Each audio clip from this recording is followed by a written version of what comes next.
کی وجہ سے یہاں تک آتا ہے کہ حضور فرماتے ہیں کہ اس درجے میں رنج اور غم میں تھا کہ میں سوچتا تھا کہ میں پہاڑ کے اوپر چڑھ کر اپنے آپ کو گرا دوں. تو بالکل ٹھیک ہے، رسول اللہ بھی خودکشی کر لیتے اگر جبرائیل سامنے نہ آتے. وہاں تو اس کی تفصیلات بیان کی جاتی ہیں کہ رسالت میں آپ صلی اللہ علیہ وسلم پریشانی کے عالم میں آ گئے، اپنی اہلیہ سے آگے کہا زملونی، وہ ورقہ بن نوفل کے پاس لے گئیں. اس کے بعد بعض بدبخت راویوں نے اس میں یہ چیز بھی داخل کر دی ہے کہ پھر یہ سلسلہ رک گیا، یہاں تک کہ آپ کا دل چاہتا تھا کہ آپ اپنے آپ کو پہاڑ سے گرا دیں. کئی بار خودکشی کی کوشش کی، اس کے بعد پھر سلسلہ درمیان میں رکا رہا. پھر ورقہ بن نوفل کے دنیا سے رخصت ہونے کے بعد تو بالکل ہی رک گیا. یعنی یہ سب جو قصے بیان کیے جاتے ہیں بالکل واہی قصے ہیں، ان کی کوئی حقیقت نہیں ہے. تو یہ وہی چونکہ ان کی خواہش اور تمنا کے بغیر، یہ پھر وہی بات ہے، یعنی نہ وہ اس کے لیے تیاری کر رہے ہوتے ہیں، نہ اس کے لیے متمنی ہوتے ہیں، نہ کہیں بیٹھ کر یہ چلے مراقبے کر کے دیکھتے ہیں کہ اچھا کوئی روشنی مل جائے، کوئی نروان حاصل ہو جائے. ان میں سے کچھ نہیں ہوتا، نہ خواہش نہ تمنا. قرآن مجید نے آگے آپ دیکھیں گے کہ نبوت کے لیے اس کو دلیل بنا دیا ہے. یعنی یہ بتایا ہے کہ نبی کے نبی ہونے کی دلیل ہی یہی ہے کہ اس کے ہاں یہ کچھ نہیں ہوتا. سلامتی ہے ان آنکھوں پہ جو ہدایت پہ نظریں جمائے بیٹھی ہیں، ان کانوں پہ جو ذکر خیر کے منتظر رہتے ہیں، اور ان قدموں پہ جو ہدایت کی راہ پہ گامزن ہیں. جاوید صاحب ایک سوال اور ہے اگر اجازت ہو. جی ارشاد. وہ یہ کہ جس طرح آپ نے بیان کیا کہ جو نبی کا انتخاب ہے وہ ایسے ہوتا ہے، ایک طرح سے اچانک ہوا ہوتا ہے، جس میں نبی کو بھی کوئی اندازہ نہیں ہوتا، نہ اس کے لیے کوئی تربیت ٹریننگ ہے کچھ ہے. تو کیا اس سے ہم یہ بات اخذ کر سکتے ہیں کہ نبی نے اس سے پہلے جو وقت گزارا وہ بالکل ایک عام انسان کی طرح گزارا، اس میں ایسا نہیں تھا کہ اللہ تعالیٰ نے نبوت کا بیج ڈال کے بھیجا تھا جو کہ 40 سال کی عمر میں یا 50 سال کی عمر میں جا کے وہ ایکٹیویٹ ہوا ایک طرح سے؟ تو اس میں اس کی کلیریفیکیشن کے لیے ہمارے پاس کوئی اشارے ہیں اس طرح کے جس میں ہم یہ کہہ سکیں کہ ایسا ہی ہے یا ایسے نہیں ہے؟ ہمارے سامنے رسالت مآب صلی اللہ علیہ وسلم کی زندگی ہے اور وہ اسٹیبلشڈ ہسٹری میں بیان ہوئی ہے، اور ہمارے سامنے سیدنا موسیٰ کا واقعہ جزیات تک قرآن نے بیان کر دیا ہے. اس سے یہی بات معلوم ہوتی ہے کہ ایک عام شریف النفس جیسے قرآن کہتا ہے نا، وہ خیار الناس، یعنی بہترین لوگ ہوتے ہیں کردار سیرت کے لحاظ سے، لیکن اس طرح کے کسی ملکے کے کوئی آثار نہیں ہوتے ان کے اندر. عام انسان کی زندگی، اپنے معاشرے کے شریف النفس انسان کی زندگی، اعلیٰ اخلاق کے حامل انسان کی زندگی بسر کرتے ہیں.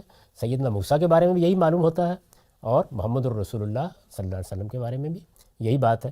میں تو اس کی نفی کر رہا ہوں، بار بار توجہ دلا رہا ہوں کہ یہ کوئی اکتسابی عمل نہیں ہے، کہ یہ کسی ملکے کا ظہور نہیں ہے، یہ کسی صلاحیت کی نشو و نما نہیں ہے، ان میں سے کچھ بھی نہیں ہوتا. بلکہ قرآن مجید نے آگے آپ دیکھیں گے کہ نبوت کے لیے اس کو دلیل بنا دیا ہے. یعنی یہ بتایا ہے کہ نبی کے نبی ہونے کی دلیل ہی یہی ہے کہ اس کے ہاں یہ کچھ نہیں ہوتا. وہی کی نوعیت کے اوپر سوال ہے، قرآن نے تو منع کر دیا کہ آپ سوال مت کریں کیونکہ سمجھ میں نہیں آئے گی بات. لیکن ایک سوال ہے کہ جس وقت پہلے وحی ہوتی ہے اور جو علم سکھایا جاتا ہے اس وقت کیا اس طرح کا علم ہوتا ہے کہ وہ بعد میں نبوت کے دوران پھر انفولڈ ہوتا رہتا ہے؟ مطلب ایک پرسنالٹی کے لیول کے اوپر کوئی خاص تبدیلی بھی آتی ہے، مطلب جو رسول ہوتا ہے اس میں یہی ہوتا ہے کہ ہر وقت ہی کنیکشن کے اوپر بار بار ہدایت دی جاتی ہے؟ جو ہدایت بار بار، تو میں نے بڑی وضاحت کے ساتھ یہ بتایا ہے کہ انسان کو بھی ضرورت نہیں ہے. یعنی اللہ تعالیٰ نے انسان کو ہدایت دے کر بھیجا ہے، ہمارے اندر بہت سی صلاحیتیں رکھی ہیں، ہمیں خیر و شر کا شعور دیا ہے. اس کے بعد اتمام ہدایت ہوتا ہے. تو پیغمبر کے ساتھ بھی ایسا ہی ہے. یعنی قرآن نازل ہونا ہے، کوئی کتاب نازل کرنی ہے، ظاہر ہے وہ تو ہوتی ہے، رہنمائی بھی کی جاتی ہے، لیکن پیغمبر اس رہنمائی کے نتیجے میں علم کے ایسے مقام پر فائز ہو جاتا ہے کہ پھر وہ اجتہاد بھی کرتا ہے، وہ اپنی رائے بھی دیتا ہے. یہ سب چیزیں آگے زیر بحث آئیں گی، یعنی اس بحث میں اپنے وقت پر یہ سب زیر بحث آ جائیں گی. قرآن کا ارشاد ہے کہ اس کو سمجھنا انسان کے حدود علمی سے باہر ہے. یعنی کس بات کو سمجھنا حدود علمی سے باہر ہے؟ یہ دیکھیے نا کہ مثال کے طور پر اس وقت میری آواز ہزاروں لاکھوں لوگوں تک دنیا کے مختلف علاقوں میں پہنچ رہی ہے. تو آپ سے کوئی پوچھے کیسے پہنچ رہی ہے، تو آپ سائنسی طریقے سے بتا سکتے ہیں کیسے پہنچ رہی ہے، اس لیے کہ یہ علم ہماری دریافت ہے. اللہ تعالیٰ یہ معاملہ کیسے کرتے ہیں، ملائے اعلیٰ سے کیسے آتی ہے، کہاں سے آتی ہے، کس میڈیم سے آتی ہے. یعنی جب اللہ تعالیٰ بات کر رہے تھے تو کیا وہ وادی مقدس طوا میں خود آ گئے تھے؟ آواز آ رہی تھی، اوپر سے آ رہی تھی، یعنی عرش الہی سے آ رہی تھی. یہ وہ معاملہ ہے جس کے بارے میں یہ فرمایا کہ اس کا علم نہیں دیا گیا تمہیں، روکا اس سے گیا ہے. یعنی وہ میڈیم کیا ہے، یا دوسرے لفظوں میں وہ سائنس کیا ہے جس سے یہ ہو جاتا ہے. اس سے آگے اس کی حقیقت کیا ہے؟ قرآن کا ارشاد ہے کہ اس کو سمجھنا انسان کے حدود علمی سے باہر ہے. چنانچہ فرمایا ہے وَيَسْأَلُونَكَ عَنِ الرُّوحِ قُلِ الرُّوحُ مِنْ أَمْرِ رَبِّي وَمَا أُوتِيتُم مِّنَ الْعِلْمِ إِلَّا قَلِيلًا. یہ تم سے روح کے متعلق پوچھتے ہیں جو تم پر وحی کی جاتی ہے. یہ روح یہاں پہ سول نہیں ہے اس آیت میں، بلکہ وحی میں قرآن مجید نے یہ کہا ہے کہ یہ ہم بھیجتے ہیں، یہ اصل میں ایک طرح کی پھونک ہے جو اس کو لے کے آتی ہے، تو اس کو روح سے تعبیر کیا ہے. وہ تم سے روح کے متعلق پوچھتے ہیں جو تم پر وحی کی جاتی ہے، ان سے کہو یہ روح میرے پروردگار کا ایک حکم ہے، اور اس طرح کے حقائق کا تم کو بہت تھوڑا علم دیا گیا ہے. یعنی یہ جو حقائق ہیں، مثلا یہ بات کہ انسان کی شخصیت بھی ایک نفخ کے نتیجے میں، ایک پھونک کے نتیجے میں انسان کے قالب میں آ جاتی ہے. اصل شخصیت جو غیر مرئی ہے، انویزیبل ہے، وہ جس وقت انسان کا حیوانی قالب تیار ہو جاتا ہے ماں کے پیٹ میں، جیتا جاگتا بچہ، تو اس کے بعد اس کو انسانی شخصیت دی جاتی ہے. قرآن نے بتایا ہے کہ ابتدا میں بھی یہی ہوا تھا، یعنی انسان کا حیوانی وجود جب پایا تکمیل کو پہنچ گیا، اس کے بعد ہم نے اس کو انسانی شخصیت دی. تو یہاں بھی یہی زیر بحث ہے کہ یہ شخصیت کیسے ملتی ہے ہم نہیں جانتے، اور وہی کیسے آتی ہے یہ بھی ہم نہیں جانتے. اس پر توجہ دلائی کہ وما اوتیتم من العلم الا قلیلا، یہ بنی اسرائیل کی 85 آیت ہے، اور اس طرح کے حقائق کا تم کو بہت تھوڑا علم دیا گیا ہے. یعنی جتنی بات بتائی گئی ہے بس وہ اتنی ہے. انبیاء علیہم السلام پر یہ وحی چونکہ ان کی خواہش اور تمنا کے بغیر اور نفس کی جانب الہی سے آتی ہے. یعنی یہاں پر کچھ الفاظ ہیں جن کو سمجھ لینا چاہیے. یہ جو وحی ہے جس کے بارے میں بتایا ہے کہ اس کی حقیقت تو تم نہیں جانتے کہ اس کی سائنس کیا ہے، کیسے آتی ہے، لیکن یہ میرا امر ہوتا ہے جو کسی بندے سے متعلق ہوتا، اور پھر میں اپنا پیغام اس میڈیم سے پہنچاتا ہوں. تو یہ وحی چونکہ ان کی خواہش اور تمنا کے بغیر، یہ پھر وہی بات ہے، یعنی نہ وہ اس کے لیے تیاری کر رہے ہوتے ہیں، نہ اس کے لیے متمنی ہوتے ہیں، نہ کہیں بیٹھ کر یہ چلے مراقبے کر کے دیکھتے ہیں کہ اچھا کوئی روشنی مل جائے، کوئی نروان حاصل ہو جائے. ان میں سے کچھ نہیں ہوتا، نہ خواہش نہ تمنا. اور نفس کی جانب الہی سے آتی ہے، یعنی ہمارے نفس میں اللہ تعالیٰ نے جو مختلف پہلو رکھے ہیں، ان میں سے ایک پہلو وہ بھی ہے جہاں شیطان وسوسے ڈال دیتا ہے، اور ایک پہلو وہ بھی ہے، یا یوں سمجھ لیں کہ جیسے آپ بعض موقعوں کے اوپر کسی چیز کو استعمال کرتے ہیں تو آپ اس میں 2 جگہیں بنا دیتے ہیں سوئچ لگانے کی. یعنی ایک کو لگائیں گے تو بلب روشن ہو جائے گا، دوسرے کو لگائیں گے پنکھا چل پڑے گا. تو اللہ تعالیٰ نے نفس کے اندر بھی 2 جانب رکھے ہیں. ایک وہ ہے جہاں سے وہ رابطہ پیدا کرتے ہیں، اور ایک وہ ہے جس سے شیطان بھی رابطہ پیدا کر لیتا ہے. جیسے کہ خود قرآن نے بتایا کہ تمہارے سینوں میں، تمہارے دلوں میں پھونکتا ہے، وسوسے ڈالتا ہے. یہ وہی چونکہ ان کی خواہش اور تمنا کے بغیر نفس کی جانب الہی سے آتی ہے، اس لیے اس کی صحت کے بارے میں انہیں ہرگز کوئی تردد نہیں ہوتا. یعنی ادنا درجے میں بھی کوئی خیال نہیں ہوتا کیا ہو گیا ہے، جا کے پوچھیں، معلوم کریں، کوئی تردد نہیں ہوتا. وہ اس کو وصول کرتے ہیں جس طرح کہ آپ نے دیکھا سیدنا موسیٰ نے کیا. سردی کی رات ہے، اندھیرا ہے، ہاتھ کو ہاتھ سجائی نہیں دے رہا، کوئی تردد نہیں ہوا. کسی ورقہ بن نوفل کے پاس نہیں گیا، کسی سے مشورے کی ضرورت نہیں پیش آئی. اہلیہ سے آ کے نہیں کہا کمبل اڑاؤ مجھ کو، میرے ساتھ کیا معاملہ ہو گیا، کچھ نہیں ہوا ان میں سے. اسی طرح سے رسالت میں آپ صلی اللہ علیہ وسلم کا معاملہ بھی ہے. آگے قرآن بیان کرے گا کہ ان میں سے کچھ بھی نہیں ہوا. انبیاء علیہم السلام پر یہ وحی چونکہ ان کی خواہش اور تمنا کے بغیر اور نفس کی جانب الہی سے آتی ہے، اس لیے اس کی صحت کے بارے میں انہیں ہرگز کوئی تردد نہیں ہوتا. یعنی وہ جیسے ہی رابطہ پیدا ہوتا ہے پہلی بار تو فوراً یقین کا آخری درجہ حاصل ہو جاتا ہے. کوئی تردد نہیں ہوتا، کوئی مشورے کی ضرورت نہیں ہوتی، کوئی بے چینی نہیں ہوتی، کوئی اضطراب نہیں ہوتا، کوئی پریشانی نہیں ہوتی. ان میں سے کسی چیز کا کوئی سوال نہیں. تاہم ان کے اطمینان قلب کے لیے اللہ تعالیٰ اس کے ساتھ ان کو وقتاً فوقتاً بعض غیر معمولی مشاہدات بھی کرا دیتے ہیں. یعنی یہ سلسلہ بھی چلتا رہتا ہے اور غیر معمولی مشاہدات بھی ہوتے رہتے ہیں تاکہ تقویت حاصل ہوتی رہے. کوئی تردد بھی نہیں ہوتا اور مزید کمک بھی پہنچتی رہتی ہے. جیسے سیدنا ابراہیم کا معاملہ بیان ہوا ہے. بیت الحرام سے مسجد اقصیٰ تک کے سفر کے جس رویا کا ذکر قرآن میں ہوا ہے وہ اسی کی مثال ہے. یعنی اللہ تعالیٰ بعض مشاہدات بھی کراتے رہتے ہیں. اس طرح کے مشاہدات کھلی آنکھوں سے بھی ہوتے ہیں. یہ چونکہ رویا تھا، یعنی بیت الحرام سے مسجد اقصیٰ تک، تو صرف یہی نہیں ہے بلکہ کھلی آنکھوں سے بھی یہ مشاہدات ہوتے ہیں. عالم بالا دکھا دیا جاتا ہے. اللہ تعالیٰ اپنی نظم کائنات کہاں سے چلا رہے ہیں وہ کھول دیے جاتے ہیں. اسی نوعیت کا ایک مشاہدہ قرآن میں اس طرح بیان ہوا ہے. اب قرآن مجید نے سورہ نجم میں پہلے وہ واقعہ بیان کیا ہے جس کا حوالہ میں نے اس سے قبل دیا. یعنی اس میں بیان کیا گیا ہے کہ پہلی مرتبہ یہ معاملہ کیسے ہوا. افق اعلیٰ پر نمودار ہوئے، کسی غار میں نہیں، کسی اندھیرے میں نہیں. پہلی مرتبہ کہاں نمودار ہوئے؟ کھلے آسمان پر. جبریل امین اپنی اصل صورت میں آئے. روایتوں سے بھی اس کی تفصیل معلوم ہو جاتی ہے، اور یہ معلوم ہوتا ہے کہ پورے افق پر گویا چھائے ہوئے تھے. وہ سامنے نظر آئے، قرآن کہتا ہے پھر وہ قریب ہوئے، 2 کمان کا فاصلہ رہ گیا. اس طرح انہوں نے وحی کی. پھر قرآن نے کہا دوسرا واقعہ کیسے پیش آیا، یعنی تاکہ کوئی تردد باقی نہ رہے.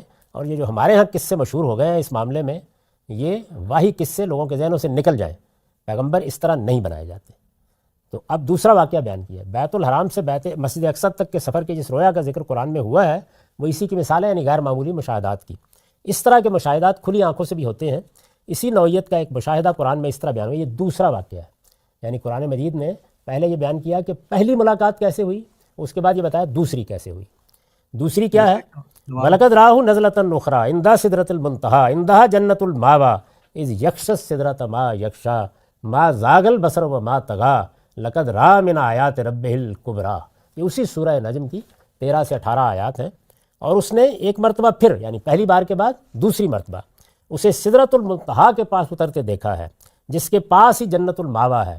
یعنی اب کیا ہوا، پہلی مرتبہ جبریل اس عالم میں نظر آئے اور دوسری مرتبہ وہ عالم کھول دیا گیا، یعنی جس میں گویا اللہ تعالیٰ کی براہ راست بادشاہی یا عالم ناسوت کے بعد عالم لاہوت کی سرحدیں شروع ہوتی ہیں، جس کے پاس ہی جنت الماوا ہے، ٹھکانے کی جنت. یعنی جو ارواح اوپر جا رہی ہیں ان کو جہاں ابتدا میں ٹھہرایا جاتا ہے، جس کے بعد پہ ظاہر ہے سلا دیا جاتا ہے. تو فرمایا کہ وہ جگہ بھی کھول دی گئی. جب یہ ہوا، جب سدرا پر چھا رہا تھا جو کچھ کے چھا رہا تھا، وہاں پر گویا ایک بیری کا سا درخت ہے جس کے اوپر اس وقت تجلیات و انوار کی بارش ہو رہی تھی. تو اس کو قرآن مجید نے بیان کیا ہے کہ سدرا پر چھا رہا تھا جو کچھ کے چھا رہا تھا. اب یہ بتایا کہ جب یہ مشاہدہ ہوا، اتنا غیر معمولی مشاہدہ، اور یہ دوسرا واقعہ تھا، تو رسالت مآب صلی اللہ علیہ وسلم کا رد عمل کیا تھا؟ فرمایا ما زاغ البصر وما طغیٰ. اس کی نگاہ نہ بہکی نہ بے قابو ہوئی. لقد رأى من آیات رب الکبریٰ. اس نے اپنے پروردگار کی بڑی بڑی نشانیاں دیکھی.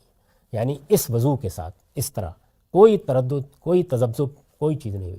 اسی سورہ میں آپ آگے پڑھیں گے تو یہ کہا ہے کہ ما کذب الفؤاد ما رأى، یعنی دل میں کوئی ادنا تردد بھی نہیں گزرا. وہاں تو اس کی تفصیلات بیان کی جاتی ہیں کہ رسالت مآب صلی اللہ علیہ وسلم پریشانی کے عالم میں آ گئے، اپنی اہلیہ سے آگے کہا زملونی زملونی، وہ ورقہ بن نوفل کے پاس لے گئیں. اس کے بعد بعض بدبخت راویوں نے اس میں یہ چیز بھی داخل کر دی ہے کہ پھر یہ سلسلہ رک گیا، یہاں تک کہ آپ کا دل چاہتا تھا کہ آپ اپنے آپ کو پہاڑ سے گرا دیں. کئی بار خودکشی کی کوشش کی، اس کے بعد پھر سلسلہ درمیان میں رکا رہا. پھر ورقہ بن نوفل کے دنیا سے رخصت ہونے کے بعد تو بالکل ہی رک گیا. یعنی یہ سب جو قصے بیان کیے جاتے ہیں بالکل واہی قصے ہیں، ان کی کوئی حقیقت نہیں ہے. اس موضوع کے اوپر ہمارے ہاں بڑا تفصیلی کام کر کے ہم نے بتا دیا ہے کہ یہ ساری کی ساری روایت در حقیقت ان لوگوں کی بنائی ہوئی روایت ہے کہ جو پیغمبری کو بھی ایک صوفیانہ مشاہدے کے طور پر دیکھتے ہیں. اس کی کوئی حقیقت نہیں. تو قرآن مجید نے یہاں اس طرح اس کو بیان کیا ہے کہ اس طرح دیکھا.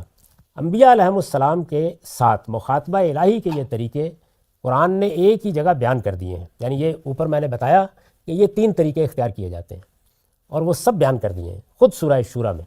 ارشاد فرمایا ہے وَمَا كَانَ لِبَشَرٍ يُكَلِّمَهُ اللَّهُ إِلَّا وَحْيًا وَمِن وَرَاءِ حِجَابٍ أَوْ يُرْسِلَ رَسُولًا فَيُوحِي بِإِذْنِهِ مَا يَشَاءُ إِنَّهُ عَلِيٌّ حَكِيمٌ. یہ سورہ شورى کی 51 آیت ہے. انہیں اصرار ہے کہ خدا ان سے براہ راست کیوں کلام نہیں کرتا. ان سے کہو کسی انسان کی یہ شان نہیں ہے کہ اللہ اس سے روبرو بات کرے، الا یہ کہ وہ وحی کے ذریعے سے ہو یا پردے کے پیچھے سے، یا پھر کوئی فرشتہ بھیجے کہ وہ اس کے اذن سے جو وہ چاہے وحی کر دے.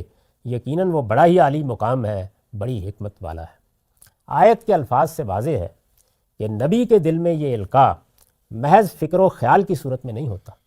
یعنی ایسا نہیں کہ ایک خیال ڈال دیا اس کو آپ خود الفاظ دے دیں گے، بلکہ کلام کی صورت میں ہوتا ہے جس کو وہ سنتا، سمجھتا اور محفوظ بھی کر لیتا ہے.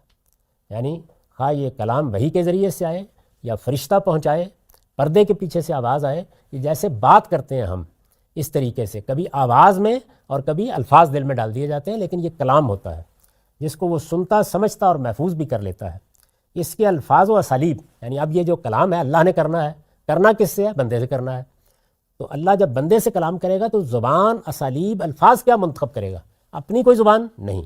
اس کے الفاظ و اسالیب البتہ بالعموم وہی منتخب کیے جاتے ہیں جو پیغمبر کے خزانہ علم میں پہلے سے موجود ہوتے ہیں. یعنی ظاہر ہے کہ پیغمبری جب دی جاتی ہے تو اس سے پہلے پیغمبر جس زبان سے واقف ہوتا ہے اس زبان کے الفاظ، اسالیب، انہی کو لے کر اللہ تعالیٰ کلام فرماتے ہیں، تاکہ اس کے لیے، کیوں ایسا کیا جاتا ہے؟ تاکہ اس کے لیے وہ کوئی ناقابل فہم اور اجنبی چیز بن کر نہ رہ جائے. سمجھ میں آنی چاہیے بات. تو پیغمبر کی زبان، اس لیے قرآن مجید نے اپنے بارے میں یہ کہا ہے کہ یہ بلسان عربی مبین ہے، واضح عربی زبان میں. دوسری جگہ تصریح کیا بلسانک، یہ آپ کی زبان میں. رسول اللہ صلی اللہ علیہ وسلم کو خاص طور پر کہا ہے کہ یہ آپ کی زبان میں. یہ اسی کا نتیجہ ہے کہ انبیاء علیہم السلام کے احوال و وقائع اور ان کی استعداد و صلاحیت کے لحاظ سے ان کی وحی میں بھی لفظ اور معنی دونوں کے لحاظ سے غیر معمولی فرق ہو جاتا ہے. یعنی یہی وجہ ہے کہ آپ کو زبور میں اور اسلوب ملتا ہے، تورات میں اور اسلوب ملتا ہے، انجیل میں اور اسلوب ملتا ہے، نبیوں کے صحائف میں اور ملتا ہے. اس لیے کہ نبی کون ہے، زبان کون سی ہے، زمانہ کون سا ہے، زبان کے اسالیب کیا ہیں، ان کا لحاظ رکھا جاتا ہے.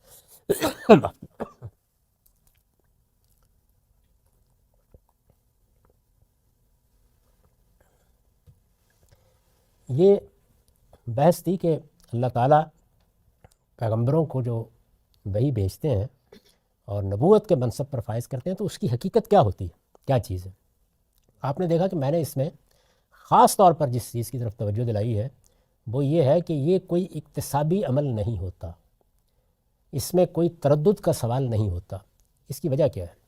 اس کی وجہ یہ ہے کہ اللہ تعالیٰ نے ایک تو یہ سلسلہ قائم کیا ہوا ہے، یعنی پیغمبر آتے ہیں، پیغمبروں کا انتخاب کرتا ہے. جیسے سیدنا موسیٰ کا اچانک انتخاب، رسالت میں آپ صلی اللہ علیہ وسلم کا بھی بالکل ایسے ہی ہوا ہے. یعنی بظاہر اگر اس واقعے کو آپ لے لیں جس میں بیان کیا گیا کہ آپ ایک جگہ سے چلے آ رہے تھے، کہ یکا یک آپ نے دیکھا کہ آپ کے سامنے جبریل، جس کو قرآن نے یہاں بیان کیا، افق اعلیٰ پر نمودار ہو گئے. تو جیسے وہاں ایک واقعہ اچانک ہوا، بالکل اسی طرح اچانک یہ معاملہ ہوتا ہے. قرآن مجید نے اس کی تفصیل بھی کر دی ہے. اس پیغمبری کے ساتھ، یعنی یہ تو سلسلہ ہے نا کہ اللہ نے اپنے بندوں میں سے کسی کا انتخاب کیا اور انتخاب کر کے اس کو وحی بھیجی، جیسے اوپر بیان ہوا ہے سورہ شورا کی آیات میں کہ ہم ایسے بھیجتے ہیں. یہ 3 طریقے اختیار کرتے ہیں اپنا پیغام پہنچانے کے لیے. اس کے بالمقابل ایک پوری روایت موجود ہے، اور وہ روایت بھی قرنوں سے موجود ہے، قدیم ترین زمانوں سے موجود ہے.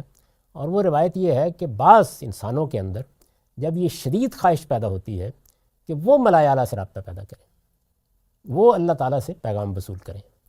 یہ آج کی چیز نہیں ہے. دونوں روایتیں دنیا میں ایک بڑی ہی غیر معمولی تاریخ رکھتی ہیں. انسان اپنے فکر کے ذریعے سے حقائق تک پہنچنے کی کوشش کرتا ہے. فکر کے ذریعے سے کیسے پہنچا جاتا ہے؟ یعنی انسان کو عقل دی گئی ہے، وہ یہ محسوس کرتا ہے کہ جو چیزیں اس کے سامنے آ رہی ہیں ان کے پس منظر میں در حقیقت اس کے ذہن کی کار فرمائی ہے. یہ ایک عمومی تجربہ ہے جو انسان کو ہوتا ہے. کیسے ہوتا ہے؟ ایک سنگ تراش پتھر کا ایک ٹکڑا لیتا ہے اور وہ اس میں ایک تصویر ابھارنا چاہتا ہے. تو تصویر پتھر میں اپنا نقش بعد میں ابھارتی ہے. پہلے اس کا ایک خاکہ انسانی ذہن کے اندر پیدا ہوتا ہے. ایک آرکیٹیکٹ، ایک ماہر تعمیرات آپ کے مکان کا نقشہ بناتا ہے تو پہلے وہ نقشہ اس کے ذہن میں پیدا ہوتا ہے. یعنی اس کا ذہن ایک پوری عمارت کو پہلے اپنے تصور میں لاتا ہے. وہ کہاں سے اٹھائے گا، کیا اس کی تعمیرات ہوں گی، کہاں تک پہنچے گی. یہ جو بڑی بڑی عمارات اس وقت بنی ہیں جو ایک لحاظ سے اگر قدیم انسان کو اٹھائیں تو عجوبہ بن گئی ہیں، تو ظاہر ہے کہ یہ سب سے پہلے ذہن میں تعمیر ہوئی ہیں. یعنی ایک تعمیر وہ ہے کہ جو اینٹ گارے سے باہر ہو رہی ہوتی ہے. وہ جو ذہن کی تعمیر ہے، یا وہ محض ایک خیال ہے یا اس کی حقیقت ہے. تو انسان کو یہ پہلے دن سے جب اس نے سوچنا شروع کیا ہے تو توجہ ہوئی کہ یہ اپنی ذات میں ایک حقیقت ہے. بڑا فلسفہ ہمیشہ سے اس ذہن کو مقدم سمجھتا رہا ہے. یہ سقراط و افلاطون، یہ ہیگل، یہ کانٹ، اگر آپ ان کو پڑھیں، لائبنز، اسپینوزا، تو یہ آپ کو اسی چیز کی طرف توجہ دلائیں گے کہ یہ انسانی ذہن ہے اصل میں جس میں چیزوں کی حقیقت موجود ہے. اور وہ حقیقت اگرچہ مرئی نہیں ہے، ویزیبل نہیں ہے، لیکن اصل وہی ہے. اور جب انسان اس حقیقت کو پتھر سے متعلق کرتا ہے تو گویا کیا کرتا ہے، جو حقیقت ہے اس کی چھاپ یا اس کی شبیہ وہ اس پر ڈال دیتا ہے. تو سنگ تراش کچھ نہیں کرتا، وہ پتھر میں سے وہ شبیہ ابھارتا ہے. تو یہی معاملہ مادے کے ساتھ بھی ہو رہا ہے. یعنی جو آپ کے سامنے یہ مادہ بکھرا پڑا ہے، یعنی جو مواد بکھرا پڑا ہے، وہ کہیں آدمی بن رہا ہے، کہیں وہ کوئی بندر بن رہا ہے، کہیں شیر بن رہا ہے، کہیں کوئی اور چیز بن رہا ہے. یہ درخت، یہ سمندر، یہ ہوائیں، یہ جو کچھ بھی وجود پذیر ہو رہا ہے، یہ در حقیقت کچھ بھی نہیں ہے. یہ اصل میں اس ذہن کے اندر موجود حقیقی چیزوں کا وجود ہے. تو انسان یہ خیال کرتا ہے کہ یہ جو اتنی بڑی اس کو صلاحیت دی گئی ہے، اسی کے ذریعے سے وہ حقائق تک بھی پہنچ جائے گا. جب انسان اس ذریعے کو استعمال کرتا ہے تو اس سے جو علم وجود میں آتا ہے اس کو ہم فلسفہ کہتے ہیں. اصلاً فلسفہ یہ ہے. اس کے بعد ایک دوسرا پہلو ہے، اور وہ یہ کہ انسان، آپ جانتے ہیں کہ رات میں خواب دیکھتا ہے. رات میں جب ہم خواب دیکھتے ہیں تو ہم ہوتے ہیں، وہی ہمارا وجود، لیکن ایک دوسری دنیا سے ہمارا سابقہ پڑ جاتا ہے۔ اس دنیا میں بعض موقعوں کے اوپر ایسے حقائق منکشف ہوتے ہیں کہ انسان خیال کرتا ہے کہ یہ تو ماضی کی کوئی چیز ہے، بہنے ہی سامنے آ گئی، یہ مستقبل کا کوئی واقعہ۔ کئی لوگ آپ کو سنائیں گے کہ یہ جو پرسوں معاملہ ہوا وہ میں نے 3 دن پہلے بہنے ہی اس طرح دیکھ لیا تھا۔ تو انسان خواب میں ایک تجربے سے گزرتا ہے۔ اس سے اسے خیال ہوا کہ انسان کے لیے یہ ممکن ہے کہ وہ اس ذریعے سے بھی، جس کو آپ عرفان کہتے ہیں، وجدان کہتے ہیں، اگر وہ جس طرح علم میں ریاضت کرتا ہے یا فکر میں ریاضت کرتا ہے، تعمق کرتا ہے، سوچتا ہے، اس سے حقائق منکشف ہوتے ہیں، تو اگر وہ اس راستے کو بھی اختیار کرے تو اسے حقیقت تک رسائی ہو سکتی ہے، یا خدا سے اس کا تعلق ہو سکتا ہے، یا حقیقت مطلقہ تک اس کی رسائی ہو سکتی ہے۔ تو اس کا مطلب یہ ہوا کہ 2 ذرائع خود انسان نے تلاش کیے ہیں، ایک فکر کا راستہ جس سے فلسفہ وجود میں آیا، دوسرا اپنے باطن کے اندر موجود اس فیکلٹی تک پہنچنے کا راستہ جو خواب دکھاتی ہے سوتے میں۔ تو کیا یہ معاملہ بیداری میں بھی ہو سکتا ہے؟ تو یہ وہ راستہ ہے کہ جو عام طور پر صوفیانہ مذاہب نے اختیار کیا ہے۔ یہ دونوں راستے موجود ہیں۔ اب جب ظاہر ہے کہ پیغمبری سمجھانا بیٹھتے ہیں لوگ تو یہ خیال ہوتا ہے کہ انسان کو کس استدلال سے سمجھایا جائے، وہی کیسے آتی ہے۔ تو بالعموم کیا کیا جاتا ہے؟ بالعموم صوفیانہ عرفان کی مثال دے دی جاتی ہے۔ لوگ بھی یہ خیال کرتے ہیں کہ اسی طرح کی کوئی چیز ہے، بلکہ جب کبھی کوئی دعوے کی حد تک نبوت سامنے آئی جو حقیقی نبوت نہیں تھی تو اسی طرح کا استدلال بھی ہوا کہ اگر آدمی مراقبے کرتا ہے، نیکی کرتا ہے تو اللہ کی محبت ہے، اللہ تعالیٰ پھر اس کے نتیجے میں، اس کے صلے میں اس کو نبوت دے دیتے ہیں، یا گویا انسان کا رابطہ ہو جاتا ہے۔ ہمارے ہاں کی صوفیانہ روایت میں بھی آپ جگہ جگہ اس کا ذکر دیکھتے ہیں۔ قرآن مجید نے اس کی نفی کی ہے اور یہ بتایا ہے کہ اللہ تعالیٰ اپنا پیغام پہنچانے کے لیے اور اپنی بات کہنے کے لیے ان میں سے کوئی طریقہ بھی روا نہیں رکھتے۔ یعنی اگر آپ نے اپنی فکر کو مہمیز دینی ہے تو اس کے لیے بھی صحیح میدان کون سا ہے؟ اس کے لیے صحیح میدان آپ کی مادی کائنات اور آپ کے نفس کے حقائق ہیں، ان پر غور کریں، اس سے علوم کے دروازے کھلیں گے۔ چنانچہ ایسا ہی ہوا کہ جب انسان ما بعد الطبیعیات کی مسائل اور اس کی گتھیاں سلجھانے سے باز آ گیا اور اس نے اپنی مادی دنیا کے قوانین پر غور کرنا شروع کیا تو ایک نئی دنیا اس کے سامنے آ گئی۔ ہم یہ بھی دیکھتے ہیں کہ اگر وہ نفس کے حقائق پر غور کرے تو اس سے بھی ایک نئی دنیا سامنے آتی ہے۔ چنانچہ قرآن مجید میں اس کی بھی مثالیں موجود ہیں کہ ملکہ بلقیس کا تخت اٹھا لانے جیسا علم انسان دریافت کر چکا تھا۔ یہ معمولی چیز نہیں ہے، کوئی 1500 میل کے قریب کا فاصلہ ہے جہاں سے چشم ددن میں وہ اٹھا کے لے آیا گیا، اور قرآن مجید نے یہ بتایا ہے کہ کون تھا وہ، الذی عندہ علم من الکتاب، اس کے پاس نوشتہ خداوندی کا ایک علم تھا، اٹھا کر لے آیا اس کے نتیجے میں۔ تو یہ بھی علم ہے، سائنس یہ بھی علم ہے۔ آپ اگر اس دنیا سے متعلق ہو، یعنی آپ نے تخت اٹھا کے لانا ہے، یہ بھی ممکن ہے۔ آپ نے اس پوری کی پوری مجلس کو ابھی مریخ پر دکھانا ہے، یہ ممکن ہے، لیکن آپ ملائے اعلیٰ سے رابطہ کر لیں، آپ حضیرت القدس میں داخل ہو جائیں، آپ جبریل امین سے کوئی چیز چھین لیں، آپ فرشتوں کے ساتھ ربط پیدا کر لیں، آپ اللہ تعالیٰ کی بارگاہ میں دخل انداز ہونے کی کوشش کریں، تو اس کی نفی کی گئی ہے، اس کا کوئی سوال نہیں۔ اللہ تعالیٰ کہتے ہیں کہ مجھے جب اپنے بندوں سے کوئی بات کرنی ہوتی ہے تو میں اپنے فرشتوں کے ذریعے سے بھیجتا ہوں، یا براہ راست کلام کرتا ہوں، یا پردے کے پیچھے سے آواز دیتا ہوں، لیکن یہ انتخاب بھی میرا ہوتا ہے۔ یعنی اس میں نہ تو کوئی باطنی ملکہ ہے جو ظہور پذیر ہو جاتا ہے، کوئی صلاحیت ہے جو نشو و نما پا کے سامنے آ جاتی ہے، نہ یہ کسی مراقبے کے نتیجے میں حاصل ہونے والا نروان ہے، ان میں سے کوئی چیز بھی نہیں ہے۔ تو اس کی نفی قرآن مجید نے کی ہے کہ نبوت کی حقیقت کیا ہے۔ تو اگر آپ کو اللہ کی بات جاننی ہے، یعنی دنیا کے اندر اللہ تعالیٰ نے جو علوم فنون رکھے ہیں، جو راز رکھے ہیں، جو اسرار رکھے ہیں، ان کو آپ نے تلاش کرنا ہے، ان کی جستجو کرنی ہے، تو اس کے دروازے کھلے ہوئے ہیں، لیکن اس بارگاہ میں داخلے کا کوئی راستہ نہیں۔ یعنی آپ نیکی کریں، آپ خیر کے علمبردار بنیں، آپ تقوی کے اعلیٰ معیار پر پہنچیں، اس کا نتیجہ آخرت میں اللہ تعالیٰ کے انعامات کی شکل میں ملے گا۔ لیکن اس دنیا میں رہتے ہوئے اللہ تعالیٰ کی بات کو جاننے کا کوئی اور راستہ نہیں۔ میں نے یہ بتا دیا ہے اپنی کتاب برہان میں تمام صوفیانہ مذاہب کے حاملین کی تحریریں نقل کر کے کہ وہ اصرار کرتے ہیں اس بات پر کہ پیغمبر جہاں سے لیتے ہیں ہم اس سے بھی بالا تر جگہ سے لے کے آ جاتے ہیں۔ اسی طرح سے جو روایت عام طور پر آپ کو ہندوستان میں ملتی ہے، خواہ وہ بدھ مت کی روایت ہے، خواہ وہ جین مت کی روایت ہے، یا اور اس طرح کی روایتیں ہیں، ان سب کے اندر اگر آپ اتر کر دیکھیں تو وہاں انسان یہی کام کرتا نظر آئے گا۔ یعنی کسی درخت کے نیچے بیٹھ کر، کسی غار میں بیٹھ کر، کسی کھو میں جا کر وہ حقیقت تک پہنچنے کی صحیح کر رہا ہے، حقیقت سے کیا مراد ہے؟ یعنی اس کائنات کا اصل اصول کیا ہے، یہ کہاں سے کنٹرول ہو رہی ہے، اس میں اگر کوئی اس کا خالق ہے تو اس کی حقیقت کیا ہے اور اس سے ہمیں کیسے اخذ کرنا ہے، تو اس کی کوشش کرتا ہے۔ تو اللہ تعالیٰ نے یہ قرآن مجید میں واضح کر دیا ہے کہ مجھے جب کوئی بات کہنی ہوتی ہے تو میں اس طرح کرتا ہوں، اور یہ معاملہ میری طرف سے ہوتا ہے، اور یہ جلیل القدر پیغمبروں کے ساتھ بھی ایسے ہی ہوتا ہے۔ یعنی راستے میں چلتے ہوئے موسیٰ علیہ السلام کو بلا لیا جاتا ہے، ان کو وہم و گمان میں بھی نہیں ہوتا کہ مجھے اس منصب پر فائز کیا جا رہا ہے۔ یہی صورتحال محمد الرسول اللہ کے بارے میں بیان کی۔ یہ توجہ دلانا اس لیے مقصود تھا کہ ان چیزوں کو خلط ملط کر دیا جاتا ہے، یہاں تک کہ آپ دیکھیں گے کہ جو ریکنسٹرکشن ہے علامہ اقبال کی، اس میں انہوں نے پیغمبرانہ مشاہدات کے لیے معیار بنا دیا صوفیانہ مشاہدے۔ یہ دونوں اپنی نوعیت کے لحاظ سے بالکل الگ الگ چیزیں، ان کا آپس میں کوئی تعلق نہیں ہے۔ یعنی یہ یوں نہیں ہے کہ شاعر خدا نے پیدا کیا تھا، مشق ریاضت کے نتیجے میں اعلیٰ شاعری سامنے آنی شروع ہو گئی۔ اللہ تعالیٰ نے کسی شخص کو مصور پیدا کیا تھا، ایک ملکہ عطا کیا تھا، اسی طرح کا ایک ملکہ نبوت ہے جس کا ظہور ہو جاتا ہے ریاضت سے، مشق سے، مزاولت سے، ان میں سے کوئی چیز نہیں ہوتی۔ اس کے ایک ایک پہلو کو ہم اس کتاب میں زیر بحث لائیں گے کہ پیغمبری کیا چیز ہے، نبی کی معرفت کیسے حاصل ہوتی ہے، یہ سب چیزیں زیر بحث آئیں گی۔ لیکن یہاں جس چیز کو بیان کرنا مقصود تھا وہ یہ چیز تھی کہ پیغمبری یہ ہے، یہ مخاطبہ الہی ہے، یہ محبت ربانی ہے، یہ اللہ کا انتخاب ہے، اور یہی وہ قابل اعتماد ذریعہ ہے جس سے آپ اللہ کی ہدایت پاتے ہیں۔ اس کے سوا کوئی ذریعہ سرے سے موجود ہی نہیں ہے۔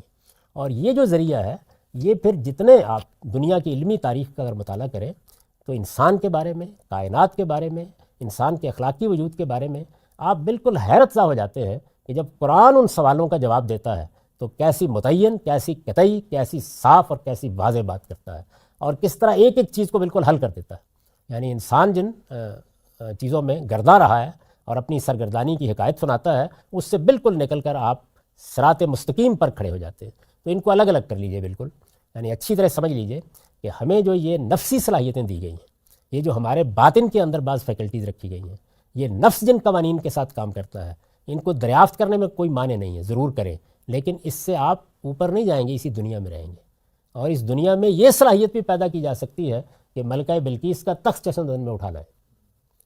وہ نفسی علوم میں سے کسی علم کا ماہر ہے، الذی عنده علم من الکتاب، اس کے پاس اللہ کے نوشتے، اللہ کے قانون کا ایک علم تھا جس کے نتیجے میں وہ یہ سب کرے۔ اور ابھی آپ نے دیکھا کہ مادے کے قوانین پر انسان نے جب غور کرنا شروع کیا تو وہاں وہ کیا کچھ کرنے میں کامیاب ہو گیا۔ یعنی اس وقت کی دنیا کو اگر آپ آج سے 200 سال پہلے کے کسی انسان کو اٹھائیں اور اس کے سامنے پیش کر دیں اور یہ بتائیں کہ یہ سب ہو رہا ہے، تو وہ اسی طرح تعجب کا اظہار کرے گا جیسے آپ کو تعجب ہو رہا ہے کہ ملکہ بلقیس کا تخت کیسے آ گیا تھا۔ تو یہ دونوں علوم دنیا کے اندر موجود ہیں، ان میں اگر کوئی آدمی اشتغال پیدا کرتا ہے تو کوئی ممنوع نہیں ہے، بس یہ کہ یہ سمجھ لینا چاہیے کہ اس میں شیطان کی دراندازی کا موقع ہوتا ہے۔ نفسی علوم میں وہ اس غلط فہمی میں مبتلا نہ کر دے کہ آپ کہیں بارگاہ میں پہنچ گئے ہیں۔ کوئی بارگاہ میں نہیں جاتا، سب کچھ یہیں ہو رہا ہوتا ہے، اور سارے مشاہدات بھی یہیں کے ہوتے ہیں، سارے اکتشافات بھی یہیں کے ہوتے ہیں۔ یہ جو کچھ ہے یعنی اللہ کی طرف سے، اس کا طریقہ یہ ہے، اس میں پیغمبر کا انتخاب کیا جاتا ہے اور اس کے ذریعے سے اس کو مشاہدات بھی کرائے جاتے ہیں، اس کو وحی بھی کی جاتی ہے، اس کو معجزات بھی دیے جاتے ہیں۔ لیکن یہ الہی انتخاب، یعنی یہاں اوپر سے انتخاب ہوتا ہے، ربانی محبت ہوتی ہے۔ آپ کسی چلے، کسی ریاضت، کسی ملکے کی نشو و نما سے اس کو نہیں پا سکتے۔ یہ بنیادی بات ہے جس کو بیان کرنا مقصود تھا۔ تو میرے نزدیک غار حرا کا افسانہ در حقیقت اس بنیادی حقیقت کو ایک صوفیانہ نوعیت کی چیز بنا دینے کے لیے وضع ہوا ہے، اس کی کوئی حقیقت نہیں ہے۔ یہ اس لیے تنبیہ یا توجہ کرنی ضروری تھی۔